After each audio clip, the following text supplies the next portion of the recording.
I'll start with my question that, I mean, it's not a question, it's an observation rather, that I found maybe she can throw a little more light on.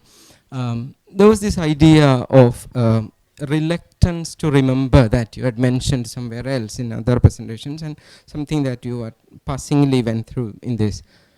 People hesitate to remember, especially when the memories of a traumatic thing.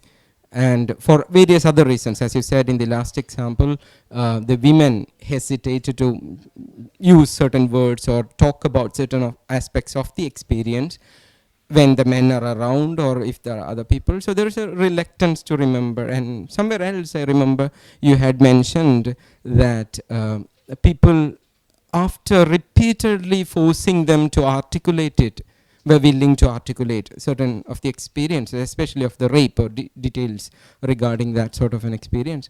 So there's this reluctance to remember. But in one of my engagements with this project, what I found is like where we connect or as two different paradigms, is that people are more than willing to articulate it. There is no reluctance to remember. But there is this thing that you also had, the reluctance to listen from the rest of the crowd, as you were with your parents, you know, kind of like wading away from the narrations that the parents were talking about the partition. So there's this people's abstaining from any position that will force them to listen to these narratives. So there is a reluctance to listen to, rather than of the people who experienced it, to remember it. And as you said during the presentation, in one way or the other, if you have any sort of rudimentary connection with that identity, you will be forced to bear the brunt of it. Whether, as you said, like whether you acknowledge yourself as a Sikh, they will find some rudimentary connection for you to belong to that Sikh identity, and they will force you to bear the brunt. Similarly, there was a situation when most of the people, especially Maplas, who were the communities involved in this, whatever rudimentary connection you had with the Mapla identity, you were forced to bear the brunt of this, or bear the role, take the role in the consequences of the struggle. So there is a situation where everyone who had any sort of connection with this community are forced to involve in it later when things turn around in another historical juncture.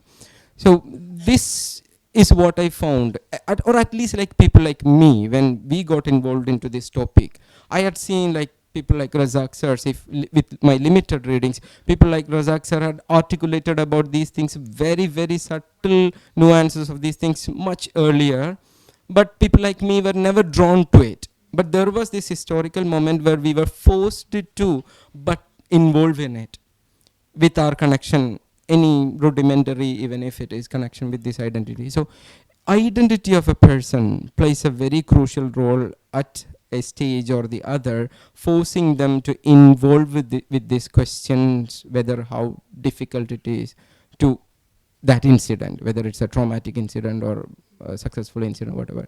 So how do you see people taking it up there as a recollection of their identity, or a rebuilding of their past lost connections with their identities and all? How do you see the contour of identity with these memories? Yeah, thank you for both of those questions. I think, you know, your first question, I don't think that we can say with any certainty that people are reluctant to remember. You were absolutely right when you said it's not so much that per se people are reluctant to remember, but I think people often suppress memory because memory by itself has no meaning unless somebody is there to receive what you're remembering, unless somebody is listening to you. So, you know, the act of speaking out is a meaningless act unless the act of listening and hearing is attached to it. That's the transaction in which it acquires meaning. Transaction is a bad word for it, but so I don't think that people are reluctant to remember. The memory doesn't go away. It lives with them, and something or the other can trigger that memory. I think sometimes they're reluctant to speak about it. And that reluctance could be for many reasons. I mean, one is that, for example, how would a woman speak about sexual violence in a society where even sex we don't talk about? So where is the language? You know, how is she going to describe the violation that happened to her? She doesn't have the vocabulary, so So you can't then say that she's reluctant to remember, because if she could, she would, but she can't. How would she articulate it? Somebody who has lived through a very traumatic moment which they have suppressed, if that moment is released. So one of the things that started to happen when research on partition expanded and people were doing a lot of oral histories, you get a lot of students and others who go and talk to people. The researcher is often in a very powerful position vis-a-vis the researched. You can push the person you're talking to say certain things, to reveal certain histories. This one researcher I talked to, she told me this history, and it's a terrible story, of a Sikh gentleman who was a doctor and who had been in his hospital. All the women were locked in a room, and the women had given him a gun and said to him that if the attack happens, please kill us. And he had to kill some of them, but he didn't want to surface that memory. So it's not that it had gone away, it was in his head. And she unknowingly, she had heard from somewhere that he had this story, she pushed him and pushed him and pushed him until he spoke. Now once he spoke, that doesn't mean that there is a catharsis. What it means is something has been unleashed that you as a young researcher or old researcher don't have the competence to deal with. Therefore, you should never have pushed that memory. You know, you should have, in its own time, it would have come out. So that interaction, I think, is much more than simply a reluctance. It's the difficulty of speech, it's the wanting to sit on certain memories, it's the absence of listening. I think all of those things. But I think to come to the second part, there comes a moment, I've started to believe this, in our histories when this kind of history, let's say the history of the Malabar rebellion, the struggle, or the history of partition, where it becomes both necessary and possible to study that history and to start to surface memory or to start to explore memory. I think that moment started to happen when people of my generation, who were first generation children after partition, lived blissfully with our ignorance, but when the political reality around us began to change and made us so sharply aware of our identities, so exactly what you're saying, you know, then how could you ignore it? So for me, it was 1984 and what happened with the Sikhs. It was also what was happening in India in the 80s, which is the polarization on lines of religious identity, which you began to see very vividly. You know, all the sorts of things, the Ram Janmabhoomi movement, all of those things started to come roughly around the same time. They started to push people of my generation into thinking what we had taken for granted, where the fault lines lay. And then it happens that the survivors are still there. So many families, the discussions are in the families. Old people in the families are constantly telling those stories, but you suddenly realize you have not been listening to them, like I did in my family. So I think that those circumstances, when they happen, they push people into doing this, and they push them sometimes from the point of view you're saying, where you become much more sharply aware of your own identity, but sometimes also from other motivations. So if you look, and I can only speak with any confidence about partition explorations, you look at the last 20 years, so much has happened. So many people are exploring different aspects. It's not only oral history, it's all the things you are doing in your books, you know, art, it's stories, it's music, it's food, museums. Yeah, exactly. So there are so many perspectives being brought, and now with the geographical spread. Like when I was doing it, I was looking at Punjab. Most people were Sikh or Punjabi and Muslim. Now you're looking at the Khasi tribal population. What happened there? You've got Bengal, you've got the Northeast. And people are looking at Mysore state, what happened in Mysore state. So the explorations are also opening out. And I don't think this could have happened earlier than when it happened. Okay, thank you. Thank you for your interesting narration. That is a long journey of 40 years as a publisher. So now you have become the Zuban of the marginalized, voiceless people of, especially the women. So come to history as a discipline. So I have to share with you something related to history as a discipline. History now as a discipline is the horizon of history is expanding. We have social history, economic history, many other branches are there. Still, I'll tell you one example, one experience shared with me. One of resource scholar recently. He was working with his community. He was belonging to a scheduled tribe, background, and he was working on a topic related to his own community. And he was collecting, materials from field, not from the archives. He was in the field. He was conducting interviews and all. And he collected all these materials and prepared a manuscript. And he he met his professor. And he suddenly he was asking to this student that how do you verify? The question of verification is there, and we don't have much work in the field of oral history and academic works in the history discipline. These questions, how we can tackle these type of things actually. So a person, a student belonging to the Adivasi community, Adivasi background, collecting his own material from his own lived experience, and to translating into knowledge, there comes a hurdle that the question arises that how do you verify it? The whole things stops there. So this problem persists particularly in the Indian context. How do you look at this issue? Okay, thank you, Nisar. So there are several things in what you're saying. It's a bigger issue, I think, than just verification. But you began by saying the discipline of history has expanded, changed, social history has come in.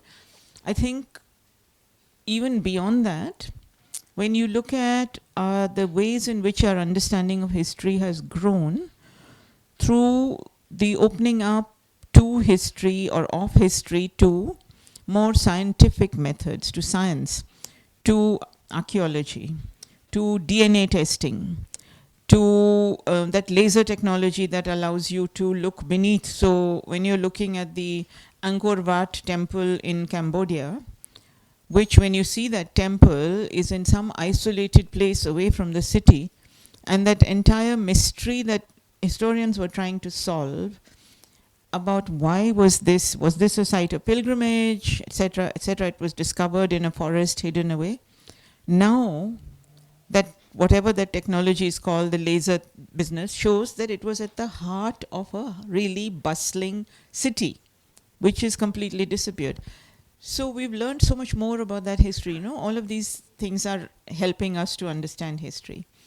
If we approach the question of verification, which I think is a distraction, forgive me for saying that, but if we approach that question from, okay, how do oral histories, how does this Adivasi students collecting of the stories of his community, how do they lead us to a more nuanced, better, more stretchable, more interesting, more layered understanding of our history? Then I think we're asking the real question. Because what we are doing is we are taking what is called fact as a given truth when it isn't. It also is a selective interpretation.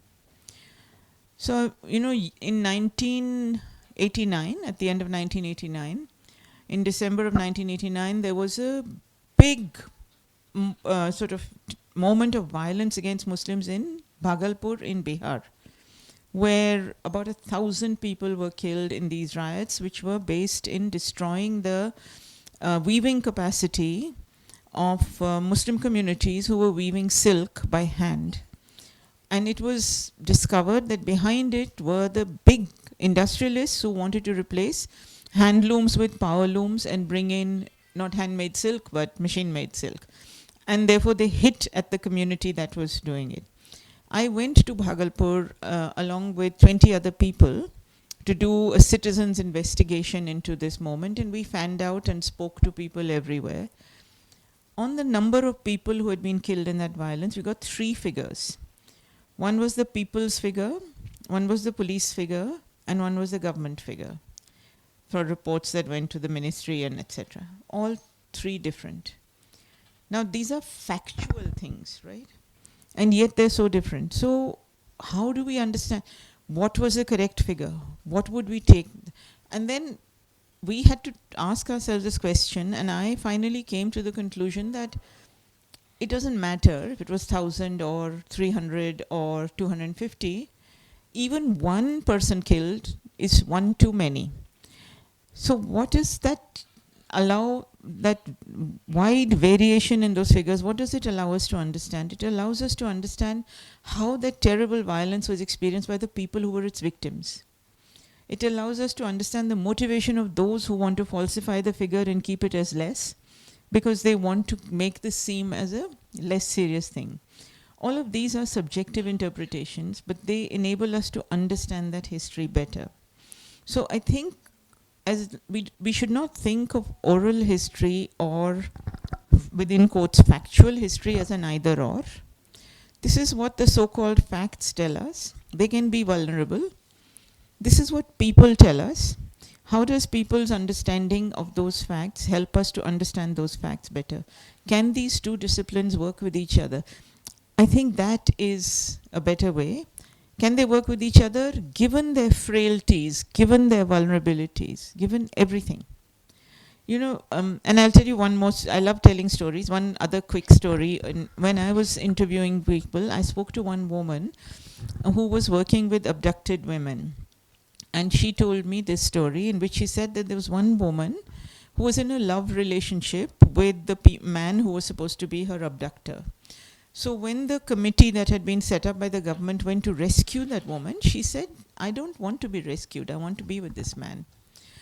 And the committee had to perform their task. So they didn't know what to do, because they don't also expect women to take a decision.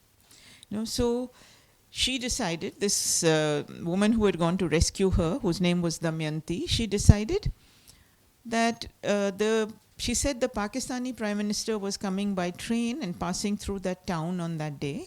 And she decided she would go and talk to him and tell him, help us to solve this problem. So she went to the station and she talked to this man. Now she described to me in great detail the train, how it looked, the compartment in which the man was, the conversation they had, everything. And that was the end of the story. I mean, that story she told me. Much later, completely by chance, I was reading a book of partition documents. There was one document there that described this very same incident. Everything matched what she had told me, except one detail.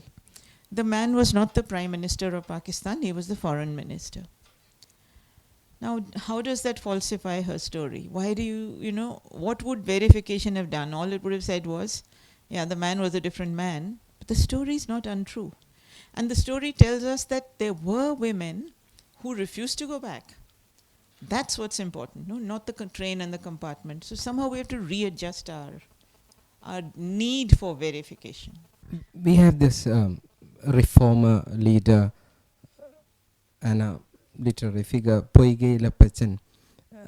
One of his literary works, which was, if we take Ajay Shegar's translation, no alphabet is seen. There's a poem that starts with the line, no alphabet is seen about my race. Or if you take Susi Taru's translation of it, no alphabet in sight about my race. So, which is often used as the preamble for most of these minorities or marginalized people's interventions to record their history or whatever.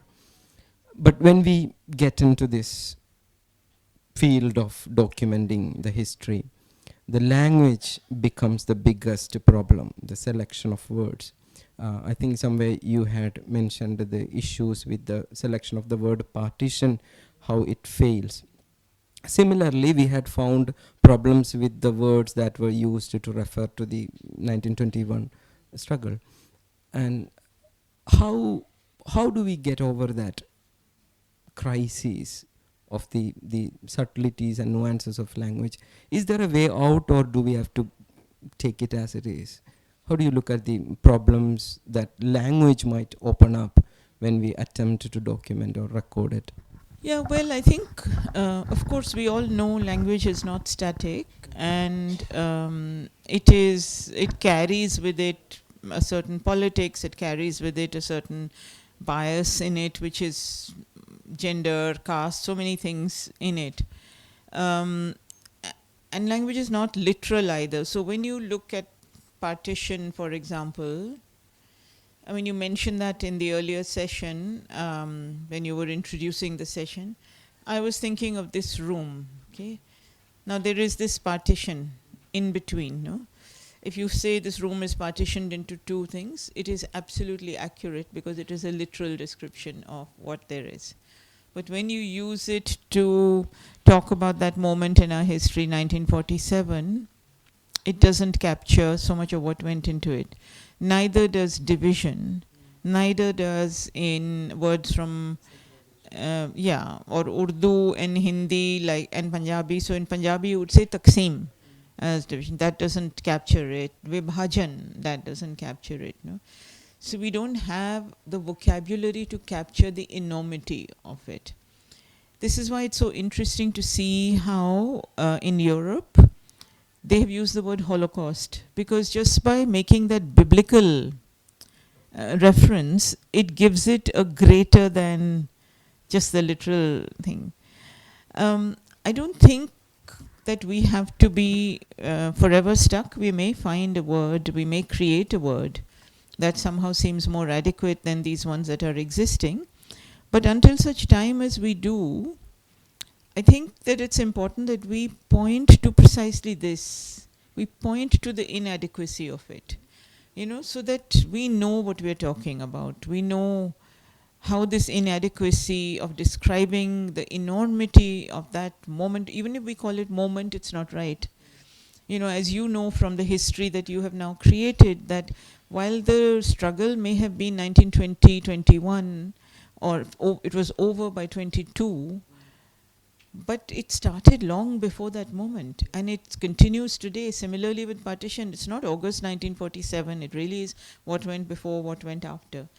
So how to also capture that, all of that? I think we just have to keep looking for the words, but if we don't find them, or until such time as we find them, I think we have to say that this is an issue, this is a problem. Yes, to begin with the discussion.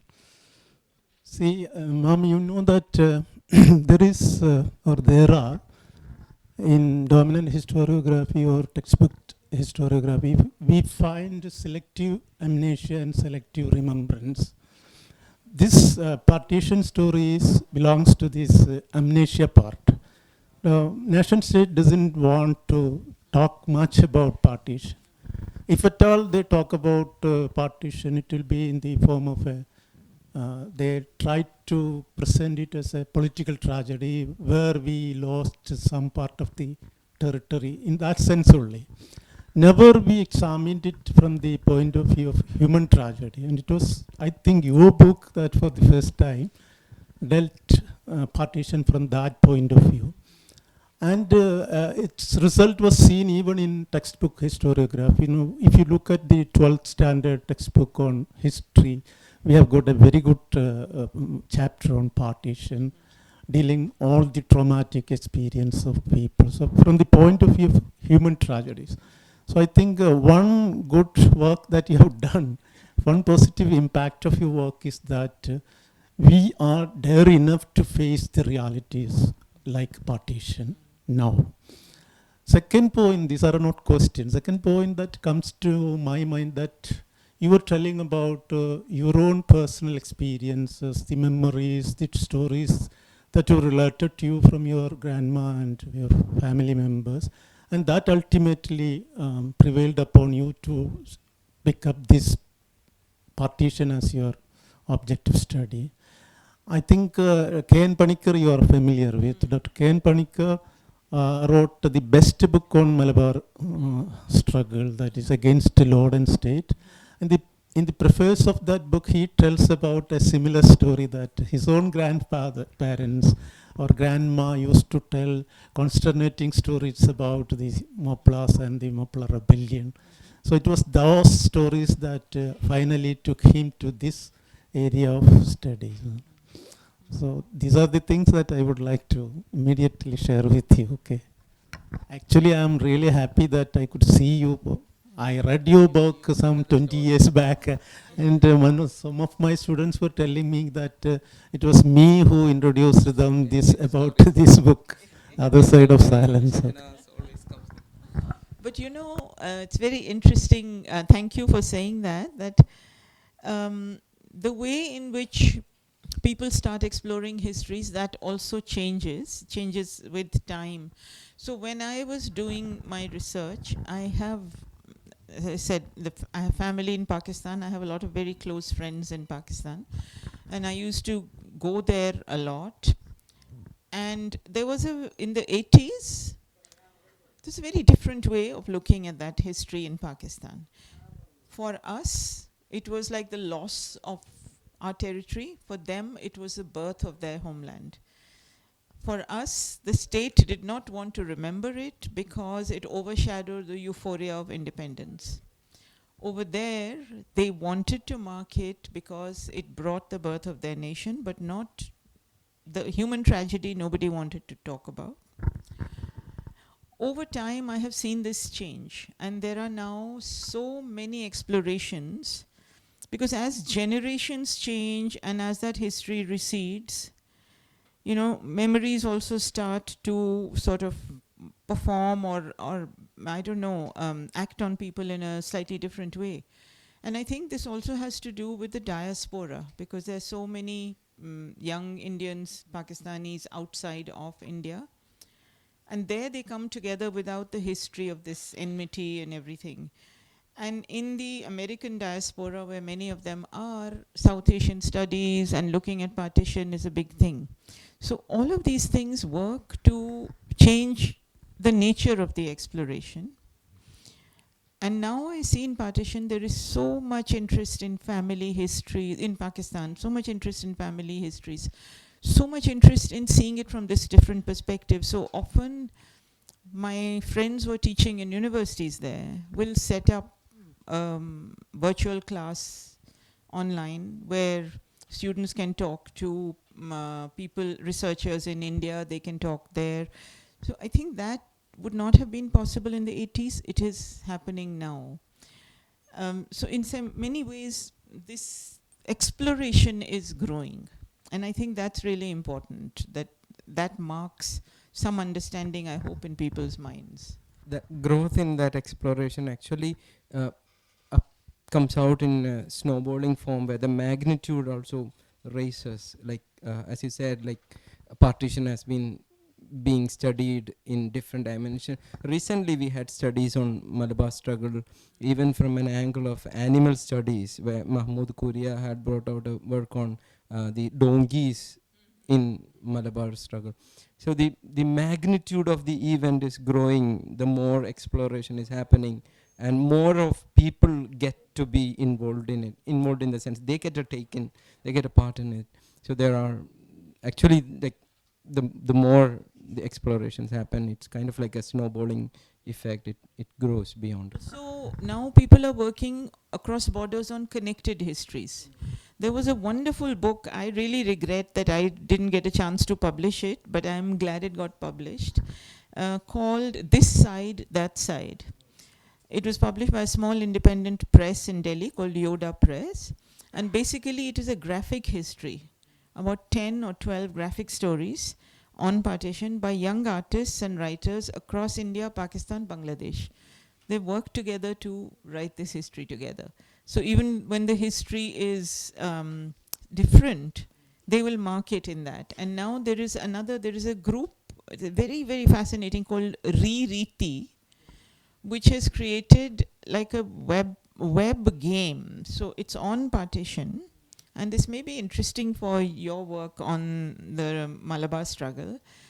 And you have a situation where the person who's entering that is asked uh, about the character. So there is a character, he has faced this history, he's now got to migrate, and he's trying to decide whether to stay or go. What would he do?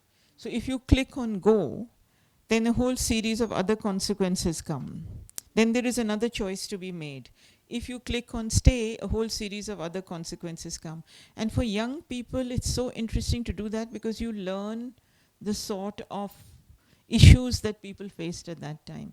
So there's so many creative ways of exploring these histories now. I think that's really fascinating. There is one character in that book, that Shahnaz from your book. She was abducted. She went to Pakistan, got married. So multiple identities, and the people are ready to accept. Once she was Muslim, she got married. She came back to India. She became Christian. Then she got married another Sikh person. Then went to America. She was living with her stepson. Then came back to Pakistan and joined with her family. This type of connectedness is still there, and it is very essential to talk about such stories in Indian context nowadays. I have to share two things with you.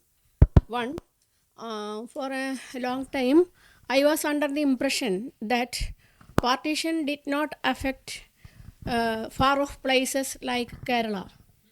But I have made a study on a few Pakistani citizens belonging to remote areas of Malappuram district, and their plight was the theme of a film by name Paradeshi.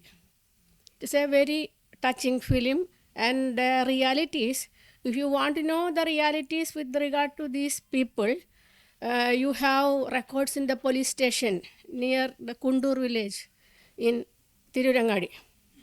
And these people, what they did not know about partition. They did not know whether India became free or Pakistan was created or not. They were illiterate traders, but their forefathers had sacrificed their life for freedom, and they had participated in the Malabar rebellion. And this area was very dear to them. But whenever they came on a visiting visa, they had to have a visa. They did not know what is visa or anything like that. They were asked to go to the police station, sign there, and it was a terrible shame for them. And many of, at least 10 of them, they had a very bitter life here. And I want to know whether you have come across any such lives, any such incidents in the course of your studies. That is the way partition, where partition took place, and the people, where these people are living. Another thing is, I have read from Sanjeev Sanyal the terrible remorse of Cyril Radcliffe. And Cyril Radcliffe thought that, after all, he was partly responsible for all this, even though the arch villain is Lord Mountbatten. He says so. And he gave up all the remuneration he accepted from British government for 5 years, and he gave back all these things. And even then he said that I am living as a very unpleasant man. Is there any reality? Because Sanjeev Sanyal, he writes like this, Freedom at Midnight. He writes like this. So I cannot fully believe Sanjeev Sanyal. So now I got a person who have made vast studies on this in front of me. So I want to get it cleared whether what Sanjeev Sanyal saying was correct or not about Cyril Radcliffe. Thank you, ma'am. Thank you for both your questions. I can't answer the second question with any deep knowledge. You are right to be a little bit suspicious of Sanjeev Sanyal. I would also be, but I don't know about. I have heard that Cyril Radcliffe faced a lot of regret. That I have heard. So I think there's some truth in that. Whether he actually gave up 5 years of money and all of that, I don't know that. But it's very interesting. I can certainly look it up, check it out. It would be an interesting line to find out more about. Of course, there are, as we know from the Holocaust, there are so many of these people who were responsible for so many deaths, Nazis who worked with Hitler, and who later regretted or lived terrible lives, but that doesn't take away the violence that they created. Radcliffe, I think, was in a different situation because he was performing a job and he wasn't qualified for the job. So I don't know, but really I can't answer that question, as I said, with any knowledge. Your first question, yes, so thank you for that story. It's fascinating. I had not heard it. In Kerala, you know that one of your really famous writers, Lalitambika Antarjanam, wrote a really interesting story on partition, which I was quite surprised to read. It's been translated into English. I think it's in the Susi Tharu volume. I think it's called something to do with falling leaves in English. I'm not sure. I read it long ago. But there were people in other parts of India who knew nothing about what was going on and whose lives partition impacted quite deeply. One of those people were the Khasis up in the Garo Hills in what is now Meghalaya in the northeast. What happened was that their livelihood was that they would buy products that came from Sylhet and they would sell them in the hill markets. Then Sylhet was given to East Pakistan. They had no idea that has happened. All they knew was the supplies dried up. And when the supplies dried up, they had no livelihood. And they became impoverished as a result of that. So there are stories like that. I don't think enough of those have been captured. And even this story was actually written by a very interesting young scholar from Meghalaya called Faith Elwin, who is the granddaughter of an Englishman who made his home there called Verrier Elwin. I don't know if you've heard of Verrier Elwin. So Verrier Elwin was first married to a tribal woman, and it is Faith is the granddaughter from that woman. And she is the one who's exploring this history of the Khasis during partition. Very, very fascinating unknown history. So new things come up all the time. Ma'am, thank you for your enlightened lecture, which I could not hear completely because I was a little bit late. I think that you have been referring about the partition trauma in the borders. Am I correct, ma'am? So I think that you are familiar with the writings of Begum Anis Kidwai, and who made very thoughtful observations on the partition, and also particularly women who were suffering a lot in those days.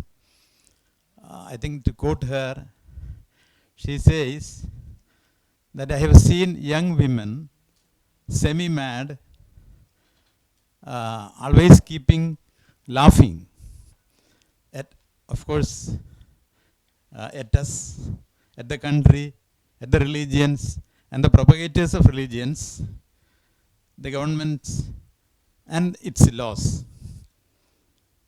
Maybe against freedom. And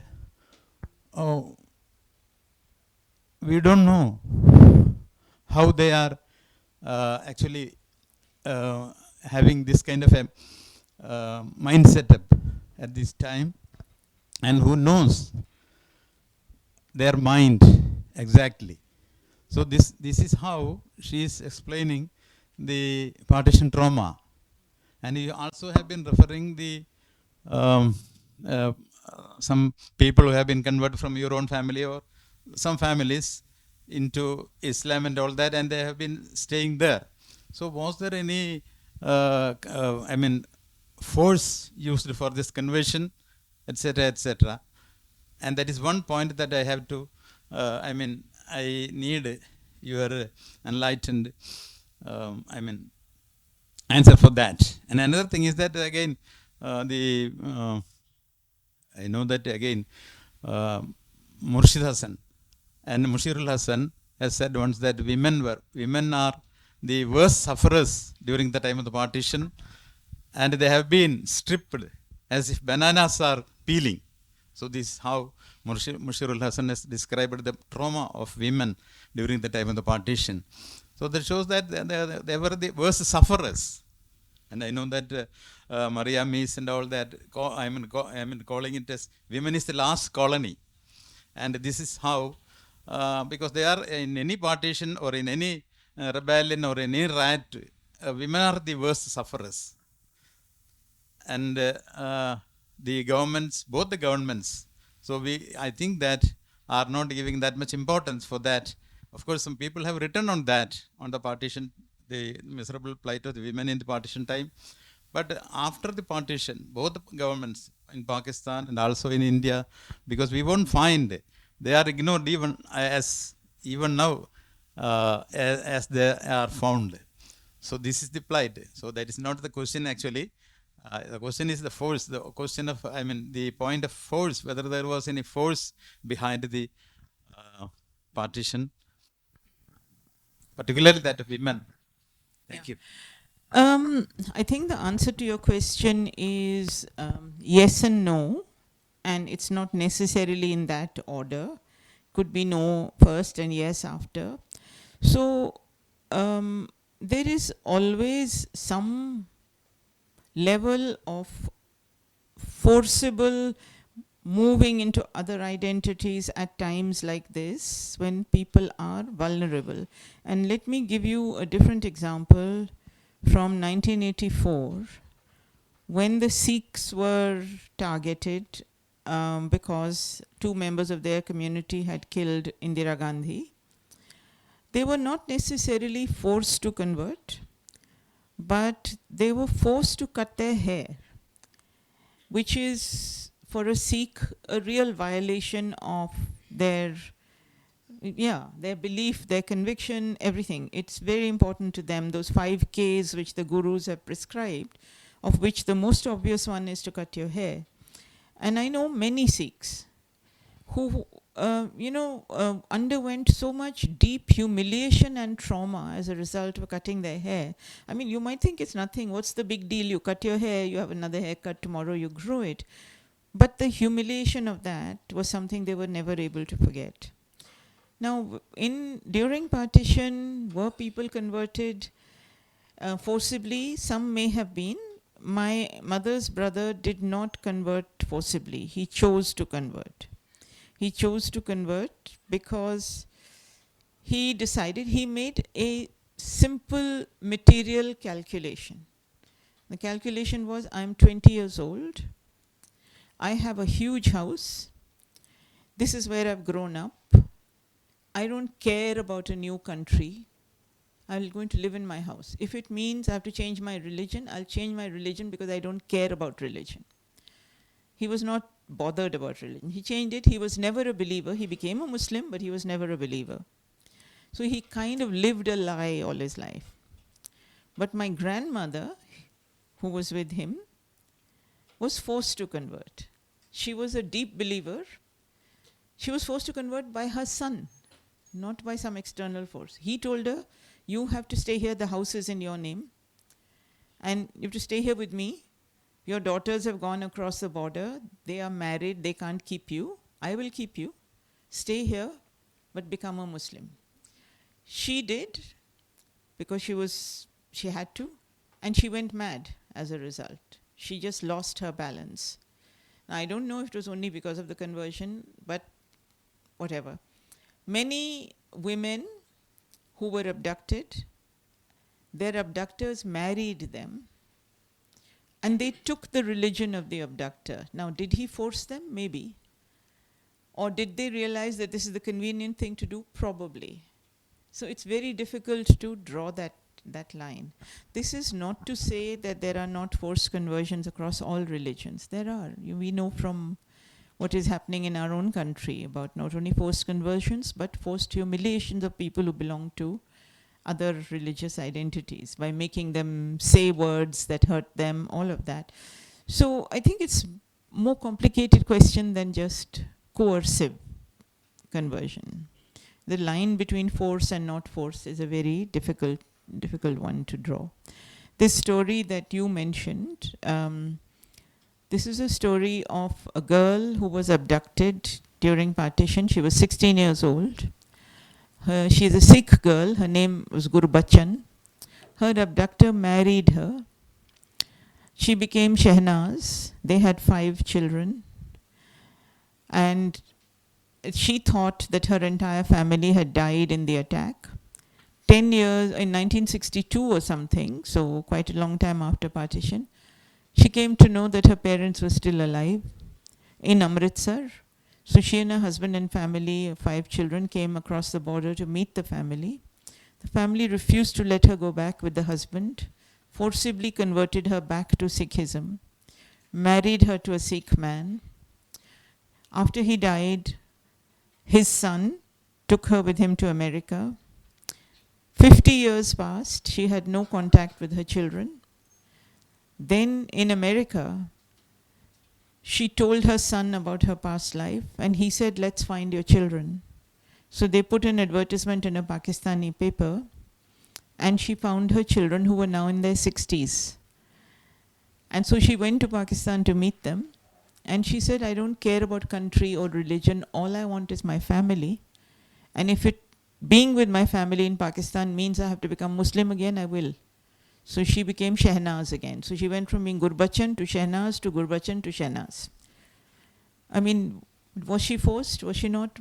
We don't know to say, how to judge. It becomes a comfortable position, and it's for her children, for her family. So she just decided, I want to be the mother. Forget the religious identity. That also is a choice. Hi, ma'am. Your words and your stories enlightened me a lot. And I came to read a book of Khushwant Singh's Train to Pakistan, and it was a really fascinating one.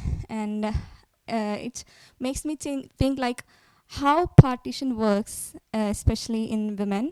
And the other thing is that obviously in my person, I'm a minute part of partition. My grandmother is Pakistani. And of course, I'm so disappointed that I haven't had a chance to learn about her life because I'm so young and she has passed away about 10 years. And you might have the purpose to what to deal with because you know that your family have a background of that. But unfortunately, my situation is I'm too young. And the question is that how you humanly, like how you go there directly in Pakistan, this is a different nation, right, to your uncles, and what's the safety, and there is a lot of complications, of course. And the other thing is that how you try to differentiate the subjective to include the objective, like interpretation in your interviews and stories. That's all. Thank you. So, you know, your grandmother's passed away. You said that's sad because it would have been nice to talk to her. But do you have other family across the border? So you should try to have conversations with them because they may not have the direct experience of partition, but they will have its inherited memories. And it is just so enriching and wonderful to have a family, suddenly acquire a new family, or you have your family across the border. Today, with the internet, you can have that conversation. For travel now to both countries, it is really, really difficult. It's also quite ridiculous that our governments make it so difficult for us to travel, because after all, if you get a visa and go, no terrorist is going to get a visa, no? And get it stamped at the immigration point and then go in and become a terrorist. So why are they suspicious of people who want to travel? I don't understand this, especially if you're going to be doing legitimate travel. But within India and Pakistan, it is crazy. You can't get visas even if you have family. And when you do get a visa, you get it only for one city. So for example, if let's say if I am in Pakistan now, let's say, and I've got a visa to come here, I can only be in Calicut. I can't go from here to another part of Kerala or another part of Kerala or another part. That is the restriction. And the same way it happens for Pakistanis who come to India. You can, if you got a visa for Delhi, you can only be in Delhi. You can't be in other cities. So there's a lot of deep suspicion of people, but actually I think that is a mistaken suspicion, because people are only curious about each other. They only want to find out about each other. They only want to have a conversation. They only want to buy each other's clothes. You know, the different fashion over there, the different fashion over here, all that kind of thing. They only want to eat each other's food. So I don't know what there is to worry about that. But you should, if you have a family connection, you should definitely try to talk to your family across the border. How do you remain objective? Your second question. I never tried to be objective. You can't. And I think the thing is, especially with a history like this, which is such an emotional history, so similarly, I don't think that, you know, you can be objective or exploring the history of the Mappala rebellion, the struggle, or Malabar rebellion, whatever you call it, because it is so much your own history. Your family is invested in it. People you know, the things you love, they're all part of that. So how can you be objective? So the thing to do is not worry about objectivity. Just reject it. Just leave it alone. Hello, ma'am. Thank you. My question is that in India, we drawn out the idea of secularism during the time of partition, during the time of independence and all. We read that there were clashes between Abul Kalam Azad and Muhammad Ali Jinnah. Every dialogues, clashes, everything were there. But in recent India, the history is getting much more collapsed, decayed, because the current Modi's regime, the power of fascism, they are ridiculing secular historians. So my question is that what will be the future of secular history in our country as far as your personal ideas are concerned? I think we'll have to fight for it. You know, I don't think there's any way that we are not going to be able to hold on to it without fighting. I think we'll have to fight for it. But I think we'll also have to understand that the fight is going to be a much more unequal one and a much more difficult one than it has been in the past. And the choice, the difficult choice that I think many historians have is whether you engage with the non-secular histories which articulate everything in terms of religion, or whether you just reject them, you know, whether you take the standpoint outside of it. So during the Ram Janmabhoomi agitation long ago, there were a lot of secular groups formed called People's Movement for Secularism, etc., who were fighting for secularism because they saw it under threat. And one of the scholars, you may have heard of him, called Purushottam Agarwal, who's quite a well-known scholar of Hindi literature and history and so on. He created a poster, very interesting poster, which was pasted all over UP, and it had a sketch of the masjid, the Babri Masjid, and the slogan it had, and I'll say it in Hindi.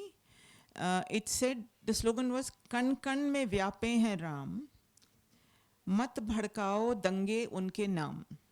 So Ram is in every nook and corner of everything that is around us.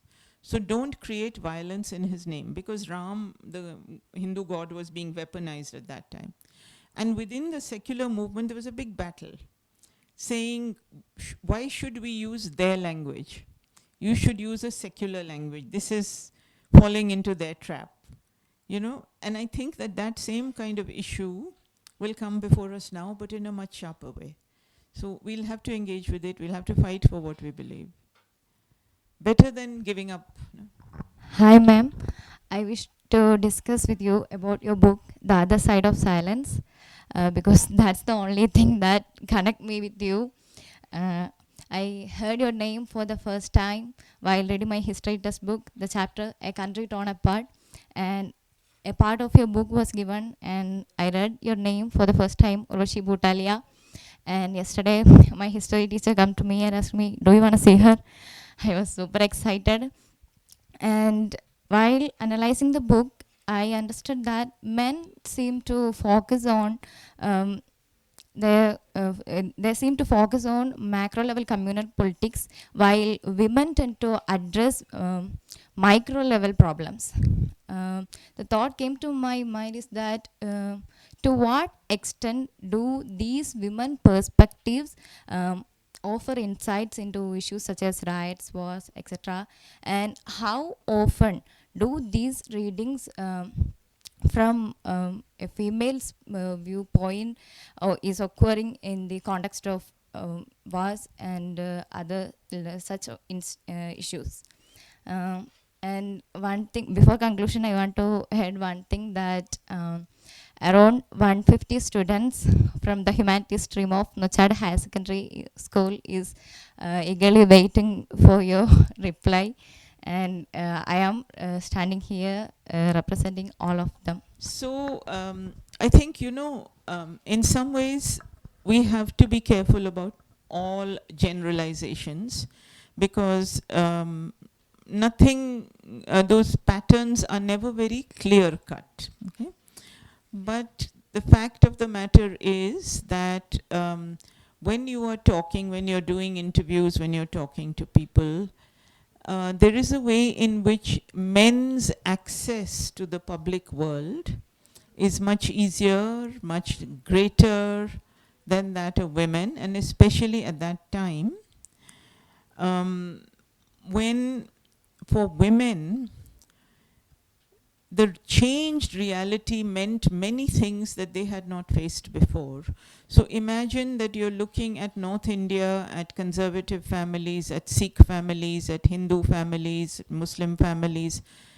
Where has the woman been located? By and large, in the four walls of the house. All the conversations have taken place there. Then partition happens. Suddenly she's thrown out into the street.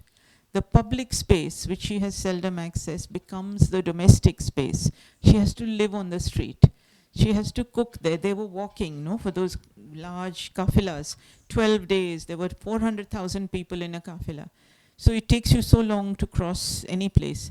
You're cooking there, you're sleeping there, you're giving birth there, you're using the toilet there, everything. Suddenly the entire public world becomes your private space, right? But you still don't have access to the kind of information, etc., that men might have. So the conversations are different. When you talk to men, they will inevitably, there was not one man that I spoke to who did not speak about the British, about Jinnah, about Nehru, about Gandhi, about Patel, etc. As far as the women, hardly anyone spoke about that. Because for them what it was what happened to that child? What happened to the objects they had at home? What were they able to bring away, etc.? Those concerns, their own concerns. What happened to time? They marked time in their head by saying, you know, that one was going to get married, her marriage collapsed. And not that Nehru and Gandhi signed this pact or that pact, it wasn't that. So the vocabulary is different, the concerns are different, the way they remember is different. What they remember is different. And I don't think it's macro in quite that way, except that a better definition may be the public and the private, the public and the domestic, because it's the access to the public world and it's the location in the domestic world. And those two bring you different patterns of remembering, different patterns of speaking. And I think it's just important to look at those and understand where they're coming from. You will meet a woman who will talk about the macro, who will talk, and you will meet a man who is concerned about the household. It's not like that. There are always people who cross those lines. But the larger patterns were like this. Does that help to understand? Yeah. And the title of the book, that is The Other Side of Silence. And maybe because of my limitness of my knowledge, I was a little bit confused about it. That as per the title, I understood that silence has two sides, and you are depicting the other side of silence. So, what is this side? No, I am saying that there is a silence about certain issues, but behind that silence, on the other side of that silence, lie so many voices, so much clamor, so much of a roar about what people live through, which we don't hear because we also actively silence their voices. In the current political scenario, it is quite difficult to go in search of the voices of the silenced or the other side of silence, because the government is taking legal actions. For instance, the case of Satalwat. So my question is that, did you ever face this kind of government actions while you were in search of the sound of silence? Yeah. Interesting question. Answer is, as always, yes and no. In my work as in the women's movement, we, not only just me, but many of us have often been at the receiving end of state violence, state repression. That has been in the 80s, 90s, when we were out on the streets demonstrating, making demands of the state, etc. And that time the state was different. It was the Congress-led state. It was a more responsive state in many ways, a state you could hold to account a little more, but at the same time, a state that exercised repression towards its citizens. So we did face that. But it was never, I mean, I don't want to make a claim for something that didn't happen because it puts me in a, makes me seem like a hero, because it was never that bad. We always knew in some ways that our class would rescue us. So if you were arrested, as we often were, not publisher so much, more that like, you were taken to a police station, kept there for the whole day. You could just ring up your parents. One parent would come and shout at the policeman, fight, etc., and you'd be let off. So it was more like a game than a serious encounter with power. And I know my friends, many friends of ours, who were much, much more political and much more involved in direct political activity, often had to face terrible repression. During the emergency, they were in jail. One of my friends was in jail for 18 months. And so all of these things happened. They were close to us. We felt some of it, not in very deep ways. In the publishing, we have published very, very political stuff, but so far, apart from one or two instances which have been a bit scary, I think they don't give a damn about women. So somehow the indifference to women keeps us under the radar, and I'm okay with that as long as we can keep doing, they don't have to notice us. It's all right. So I think that has also been there, but there is no doubt that it is becoming more and more difficult. There is no doubt about that. There is no doubt that we are all publishers, not just us. We are watching our backs all the time. We are thinking much more carefully. And the doubt is also because it is no longer just a matter of fighting for your beliefs, because it's no longer just you. It's also like, I have to think now like an employer. I employ 10 people. So can I just be fighting for my right to say what I feel and risk all their jobs? I can't do that any longer.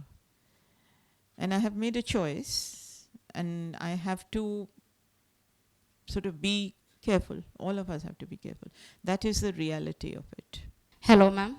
I'm so sorry if my question is invalid because I see nobody asking anything about that particular phenomena, the feminist. Okay, it might be very awkward that in my family, I'm the first person who have completed a degree from girls. Okay, and I'm the official kind of feminist in my family because I always speak on that. Every injustice, which is according to my instinct, I feel injustice, like even the dishwashing itself. When my mom tells me that you have to clean the dish of your brother, I feel that's so injustice. And just like that, whenever I speak so, the entire family says that I have a hatred towards men. Why do the society think so? I just want to ask your perspective. And I also think that in your long journey of life, you might also have faced such kind of problem in your own family. And I also wanted how you overcome it, and so that I can survive in my family. Thank you. Thank you so much for asking that question. I am so glad you asked it, because it's an important question really to ask. I cannot offer you a formula or a solution on how to solve this particular issue in your family. But since you're asking that question in this public forum, what I can say is, and I think for everybody I would ask you to think about it, because this idea that feminism is something that is destructive, that feminists are people who wear horns, you know, and who destroy marriages. I mean, marriages are getting destroyed anyway. They don't need us. They don't need feminists to destroy them, no? You've got, I mean, they just self-destruct with so many different ways. This idea is completely wrong. And it is, what happens is that people, when there's something that is seeking change, and that change is very deep, then people get frightened of that, and the best way to push it aside is to say, oh, this is rubbish, you're destroying society, you're destroying our family, etc. Really speaking, what are feminists saying? They're saying that actually we live in an unjust world where just because you are born in a different body, so if you put men and women together as babies, male babies, female babies, what is different? Nothing, except the genitals. Now that is not where your brain or your capability lies, right? So why should it be that just because one set of people have a different set of genitals, they get all the privileges, and the other set of people are seen to be mentally, intellectually inferior? This is the injustice we are saying. We're saying that why is it that we cannot live in a world where everybody, every human being, no matter what their class, their caste, their gender, their location, their religion, whatever, that every human being has a right to a life of dignity and humanity. This is the feminist message. That is all it is saying. Why should people be frightened of it? But people are. Part of that fear is just the word feminism. And I understand that fear because it is a word that comes to us with a history and a baggage from outside. But I would say forget it, ignore it. You know, you don't want to call yourself a feminist, don't. Lots of women also feel they don't want to call themselves feminists. Doesn't matter, don't. But the fact is, I'm sure that all the men in this room, somewhere in your heart, you recognize the rightness of the question that women are raising about the inequality in our society, just as you recognize the wrongness of the marginalization of the narrative of the Malabar Rebellion. You can see that injustice in history. Look at the injustice in our lives. Why should she have to wash her brother's plate? Why did I have to be told when I joined publishing that you will not move up the ladder because actually you're a woman and you don't have the capability to be a CEO? It's a load of rubbish. I have run my own company for 40 years. Every man I know in publishing, all my colleagues, all my contemporaries, they have run companies with huge investments of money from outside. We have not had one paisa of investment. Their companies have been loss-making for 10 years before they start to break even. We have never been loss-making. And yet, in the publishing profession, they will get awards for lifetime achievement. I won't. I don't give a damn. It's okay. I'm interested in my work. That's what I'll do. Somewhere, you have to understand that it's an unjust world. You have to understand that the injustice in the relations of power lies not in something outside of you, but in the heads and hearts of people you love the most. That could be your mother, that could be your brother, that could be your father, that could be a friend, that all of them will exercise power towards you. And you have to understand that somehow you have to fight that power and find strategies to fight it. And of course, you will want to fight it without hurting them. Sometimes the hurt is inevitable, but other times it's not. So if your mother makes you wash your brother's dish, talk to your brother and try to convince him to do his own work and see if he will live up to that. Tell him that's what being a man is all about, taking up your responsibilities and not oppressing your sister. Maybe it might work. If you don't find it in the home, build the solidarities outside. But don't ever feel that you are in any way inferior simply because you're a woman. That is just so untrue, not true. And to all the really nice men in this room, please think about, without knowing that you're being discriminatory and oppressive, what you do to the women around you. Just look at your acts. You know, sometimes when I'm sorry, I will stop talking about this because I can talk endlessly. When I'm teaching my students in Ashoka University in Delhi, I have 100 students. And when I go into the class, I'm given a mic because I can't talk to 100 students by just projecting my voice. That piece of technology that everybody thinks is neutral is actually made for men. It's not made for women. It's what is called a lapel mic. You're supposed to wear a shirt like you're wearing, or wear a suit, put it here. I don't wear that kind of shirt, right? And then it has a unit. And that unit you're supposed to put in your pocket. I don't have a pocket. It's not made for the kind of clothes I wear. It's not made for the kind of clothes you're wearing. If you become teachers, or if you are teachers, what will you do? Where will you put that thing? But nobody thinks about it. How technology is so gendered, you know.